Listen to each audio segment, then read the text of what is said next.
Você está sintonizado no programa Agenda Econômica, que hoje está examinando os impactos econômicos das tecnologias de informação. O nosso convidado é o Dr. Leonardo Fares Menem, que é vice-presidente da FUNSOP, Associação Mineira das Empresas de Software. Participa do programa o jornalista Paulo Acris. Doutor Leonardo, nós temos aí uma notícia que vem de Minas. Vocês estariam lá com uma novidade, além dos saborosos queijos, da cachaça também, de tanta coisa que é tão bem feita em Minas. Como é que é o programa mineiro, esse MGTI, MG Tecnologia da Informação? O que ele traz de novidade real? Então vamos lá. Esse programa é um programa que é montado pelas 4 entidades representativas do setor. A CESPRO, em Minas Gerais, a Sucesso, Minas Gerais, o Sindicato das Empresas de Informática de Minas Gerais, da Indústria de Informática, e a FUNSOFT, a qual eu sou vice-presidente. E qual o objetivo do MGTI? O MGTI, o objetivo dele é fazer um arranjo de ações visando colocar Belo Horizonte em primeiro lugar de TI no Brasil em 1922 e... 2022. Desculpe, 2022, que corresponde a 100 anos, a 200 anos da independência, e Minas Gerais em posição de destaque de visibilidade internacional. Né? Bom, aí é um grande desafio, não tem dúvida. Mas nós temos algumas coisas muito peculiares que nos permitem ter essa ambição. Minas está em terceiro lugar nesse setor, né? Depende como se mede. Como se mede.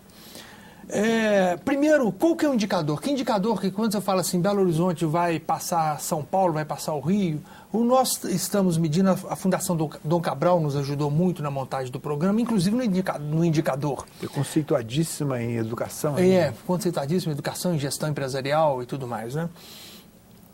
O indicador é o quociente locacional. O que esse quociente mede? Ele mede o tanto de pessoas trabalhando no setor de TI em relação ao tanto de pessoas empregadas no setor de serviços. Então, ele mede a especialização de uma determinada região. Então, isso que nós queremos atingir, o primeiro lugar, que hoje é de Florianópolis. Tá? Então, nós temos que passar Florianópolis. Isso significa, em termos práticos, de um faturamento aproximado de 2 bilhões de reais ano, nós temos que passar para 9 bilhões. Isso significa aumentar 70 mil vagas na área de TI, gerar 70 mil vagas. E os desafios, portanto, é um desafio muito grande. Mas aonde é que estão as nossas forças aí? Primeiro, um belíssimo arranjo institucional. Nós estamos conseguindo fazer com que o governo estadual, através da Secretaria de Ciência e Tecnologia, a Secretaria de Desenvolvimento Econômico, o Instituto de Desenvolvimento Integrado, o Escritório de Assuntos Estratégicos, participem do projeto. A Prefeitura de Belo Horizonte, através da Secretaria de Assuntos Internacionais, Desenvolvimento Econômico, e um forte apoio do governo federal, através do MCTI, o Programa TI Maior, o Ministério de Indústria e Comércio. Como é que é a participação do governo federal nesse programa? Olha, o governo federal tem, como eu disse anteriormente, o projeto TI Maior, que tem uma série de ações. Uma delas, por exemplo, um resultado concreto das 9 aceleradoras que foram licitadas no ano passado, uma foi para Belo Horizonte. E nós estamos disputando, agora tem um segundo edital para ver se nós conseguimos a segunda aceleradora, né?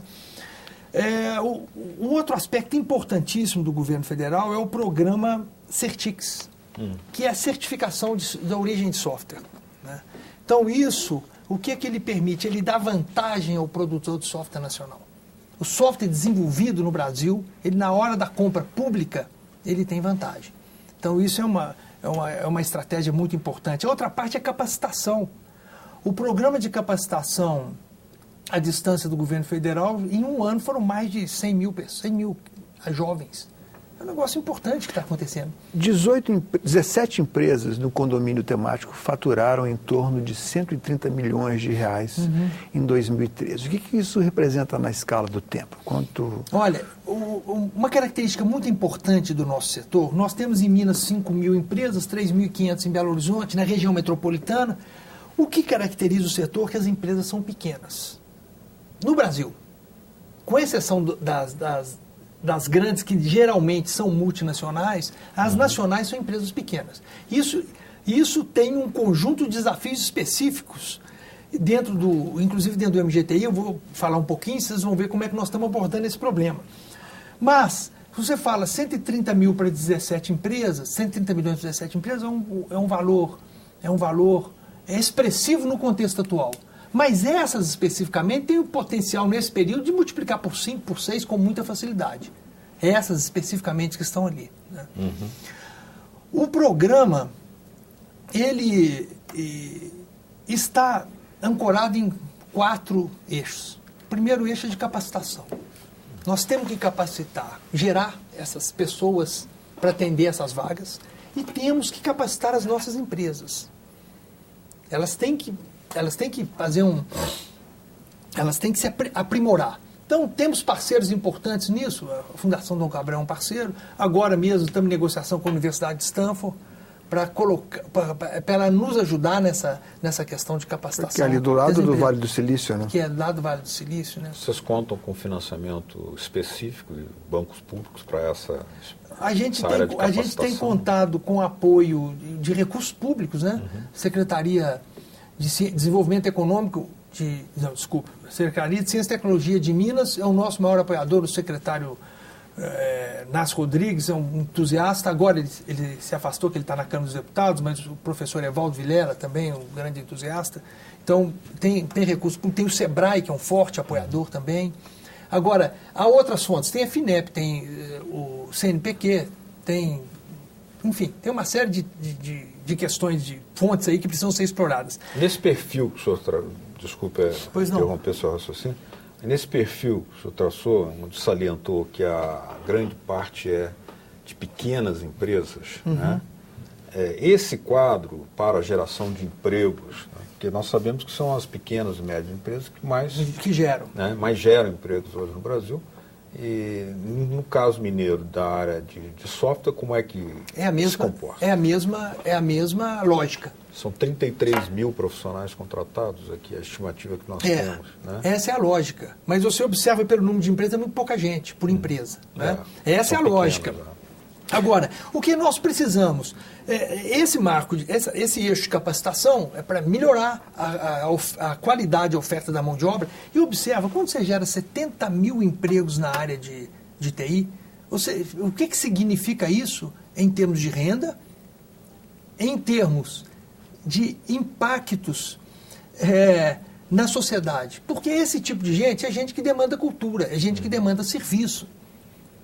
Então, formar uma massa crítica com produtores de conhecimento, de consumidores. De consumidores de cultura, tá certo? Então, tem um impacto muito grande, as externalidades são muito positivas. É um dado aqui do próprio release de vocês que o ecossistema de tecnologia da informação de Minas, ele corresponde a 1,6% do PIB do Estado. Quer dizer, se por um lado isso parece muito pouco hoje, tem um espaço enorme para avançar. Considerando que o Brasil o setor representa 4,4%, então pelo menos 4 vezes nós temos para avançar. Né? O outro eixo, então primeiro capacitação, o outro eixo, marco regulatório. O que é isso? Nós queremos chegar e dizer assim, Belo Horizonte tem a melhor legislação, o melhor ambiente de negócios do Brasil, da América Latina, para uma empresa de TI. Em Minas Gerais, a mesma coisa. Estamos na casa que faz a legislação. E estamos num momento em que é crucial a discussão do marco civil da internet. Civil, é muito interessante isso. A pergunta dividida em duas. Qual a sua opinião sobre o que deveria ser o marco civil da internet no Brasil e qual a legislação específica de Belo Horizonte para que ela se transforme num atrativo de primeira categoria para as empresas. Então tá, então vamos lá. Então primeiro o Marco Civil, né? Ok. Bom, a questão do Marco Civil, ela é naturalmente polêmica. É polêmica, primeiro, que é um troço muito novo. E segundo, que os atores têm interesses divergentes, né? Então, de um lado, você tem a mídia. Do outro lado, você tem as empresas provedoras de telecom. Na outra ponta, você tem a indústria, que é o meu caso, né? E no fim, você tem o cidadão. Está todo mundo amarrado aí com atores nesse processo. E quais são, do ponto de vista técnico, quais seriam os 3 pontos de grande embate? O primeiro é a neutralidade da rede. A rede neutra. O segundo é o armazenamento de dados. E o terceiro é o armazenamento de logs. Vamos colocar assim nessa ordem. Do ponto de vista da indústria, para nós consideramos fundamental a neutralidade da rede. Esse não é o interesse da área de telecom. Mas é o interesse... A neutralidade da rede é fundamental. Eu penso até que é uma questão filosófica da internet. A internet nasceu para acabar todo mundo conectado com todo mundo.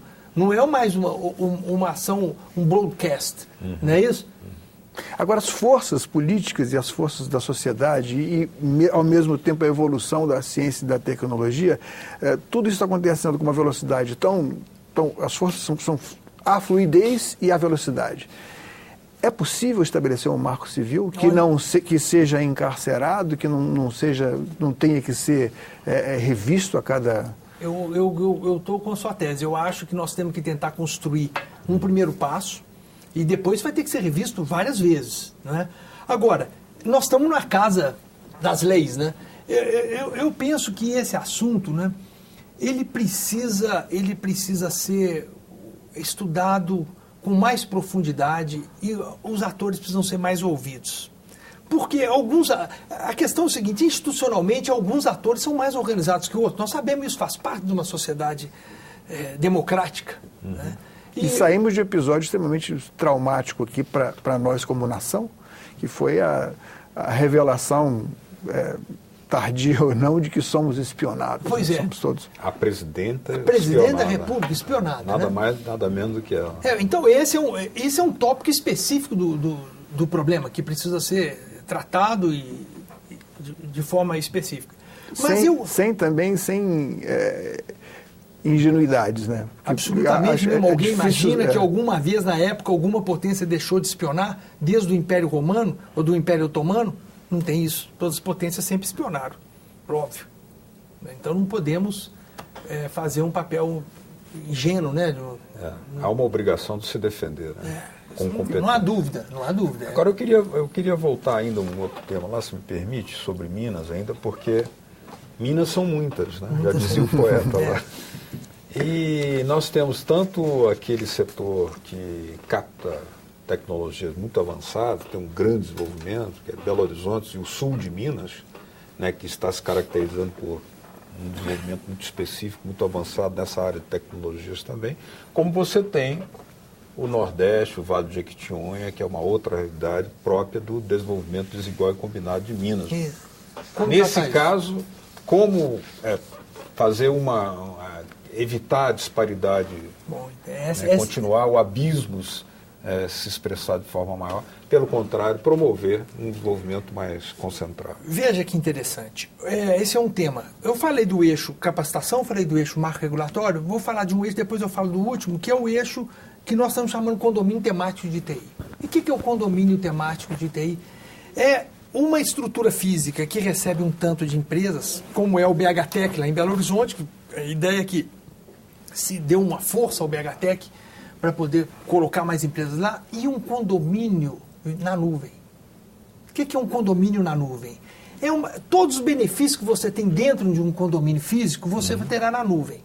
Com isso, uma empresa que está lá no Vale de Jequitinhonha, que está em Governador Valadares, que está nas regiões mais afastadas do Estado, elas terão acesso à capacitação, terão acesso aos meios de financiamento, das mesmas que estão em Belo Horizonte. Então, imagina que interessante, uma empresa em Montes Claros, com 10 funcionários, poder fazer um curso na Universidade de Stanford, um curso online da Universidade de Stanford. Então essa é uma grande preocupação.